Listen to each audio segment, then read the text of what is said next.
Hello मेरे प्यारे प्यारे दोस्तों, मेरे यूट्यूब चैनल में आप लोगों का बहुत बहुत स्वागत है। आप लोग परी की कहानी सुनिए। परी का जादुई राजमहल। एक जादुई दुनिया की कहानी। बहुत समय पहले की बात है। आसमान से ऊंचा एक पहाड़ था जिसे लोग नील पर्वत कहते थे।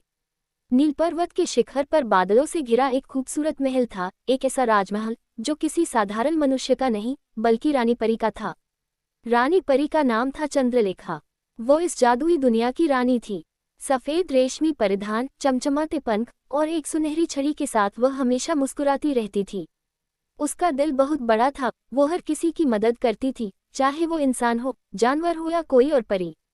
राजमहल की जादुई विशेषताएं। राजमहल कोई साधारण महल नहीं था। उसकी दीवारें चांदी की थीं, फर्श कांच जैसा चमकता था और हर खिड़की से इंद्रधनुष की रोशनी आती थी।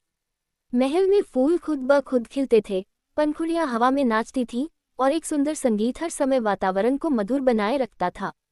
वहाँ एक जादुई बगीचा था जहाँ पेड़ बोल सकते थे, पक्षी कविताएं गाते थे और झरने से शहद की धार बहती थी।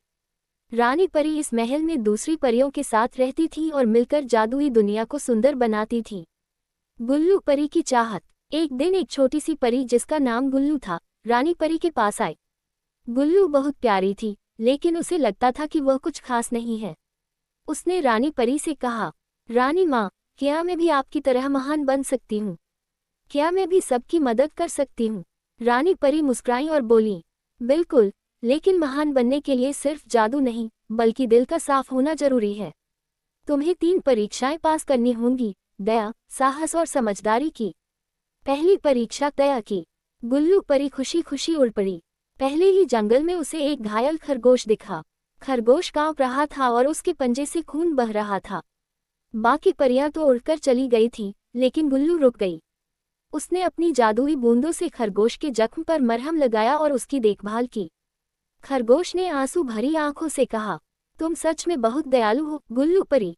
गुल्लू मुस्कुराई, दया दिखाना सबसे बड़ा जादू है। दूसरी परीक्षा साहस की।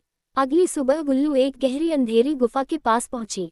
अंदर से किसी बच्चे के रोने की आवाज आ रही थी। परियां डर के मारे अंदर नहीं जा रही थीं, लेकिन गुल्लू ने हिम्मत की, अपनी छड़ी से रोशनी की और धीरे धीरे अंदर गई। गुफा में उसे एक खोया हुआ इंसानी बच्चा मिला। वो डरा हुआ था और भूखा भी। गुल्लू ने उसे अपनी झिलमिलाती चादर में लपेटा और उड़ाकर सुरक्षित स्थान तक पहुंचा दिया। जब बच्चा अपने माता पिता से मिला, तो उसकी मां ने गुल्लू को गले लगाते हुए कहा, तुम्हारी हिम्मत ने हमारे बेटे की जान बचा ली। तीसरी परीक्षा समझदारी की। अब गुल्लू की आखिरी परीक्षा बची थी। उसे एक मैदान में 2 पक्षी आपस में झगड़ते मिले। एक कह रहा था, ये पेड़ मेरा है, दूसरा बोल रहा था, नहीं, यह मेरा घोंसला है। गुल्लू ने दोनों की बात ध्यान से सुनी और फिर बोली, क्यों न तुम दोनों मिलकर इस पेड़ पर रहो। ऊपर की शाखा एक के लिए, नीचे की दूसरी शाखा दूसरे के लिए। पक्षियों ने पहले एक दूसरे को देखा, फिर मुस्कुराकर हामी भरी। गुल्लू ने समझदारी से दोनों को मिलाया, यही थी उसकी तीसरी परीक्षा। इनाम और बदलाव। गुल्लू जब वापस राजमहल लौटी, रानी परी उसकी ओर देखकर मुस्कुराई। उन्होंने उसे गले लगाया और कहा, तुमने सभी परीक्षाएं पास कर ली, गुल्लू। अब तुम सिर्फ एक परी नहीं, बल्कि एक रक्षक परी बन चुकी हो। ये लो, ये तुम्हारा खुद का जादुई महल। और सचमुच, आकाश में धीरे धीरे एक नया राजमहल उभर आया। उसकी दीवारों पर गुल्लू की परीक्षाओं की झलकियां उकेरी हुई थीं।